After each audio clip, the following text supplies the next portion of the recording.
विविध गावांमध्ये बेकायदेशीरपणे चालणाऱ्या अवैध दारू विक्रीवर दहिवडी पोलिसांनी धडक कारवाई केली।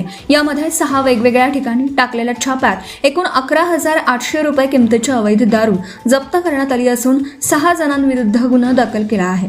दहिवडी, गोंदवले, मलवडी, शिंगणापूर आणि महिमानगड या गावाच्या हद्दीत परवानगीशिवाय दारू विक्री सुरू असल्याची माहिती मिळाल्यानंतर पोलीस पथकाने संबंधित ठिकाणी छापे टाकले। यामध्ये मलवडी ऋषिकेश विजय साळुंखे याच्याकडून 880 रुपये, शिंगणापूरमध्ये बबन विष्णू चव्हाण यांच्याकडून 880 रुपये, गोंदवले बुद्रुक अंकुश तुकाराम मदने याच्याकडून 460 रुपये व सुनील किसन जाधव याच्याकडून 3,860 रुपये किमतीची दारू, राननंद येथे अर्जुन चंद्रकांत जाधव यांच्याकडून 800 रुपये, तर महिमानगड मध्ये मारुती रामचंद्र सुतार यांच्याकडून 5,000 किमतीची देशी दारू असा एकूण 11,800 रुपयांचा दारूचा साठा जप्त करण्यात आला।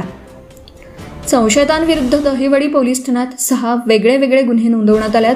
कारवाई पोलीस अधीक्षक निखिल पिंगळे, अतिरिक्त पोलीस अधीक्षक डॉक्टर वैशाली कडूकर, पोलीस उपाधीक्षक रणजित सावंत यांच्या मार्गदर्शनाखाली सहाय्यक पोलीस निरीक्षक भाऊसाहेब गोसावी, सहाय्यक पोलीस उपनिरीक्षक प्रकाश हंगगे, मोहन हांगे, नंदकुमार खाडे, चंद्रहार खाडे, पोलीस हवालदार रवींद्र खाडे, काळेल, राम गाडवे, तनुजा खाडे तसेच पोलीस शिपाई महेश सोनवलकर, गणेश खाडे, संतोष विरकर, अजिनाथ नरबट, निलेश कुदळे आणि श्रीमती दुबळे यांच्या पथकाने केली।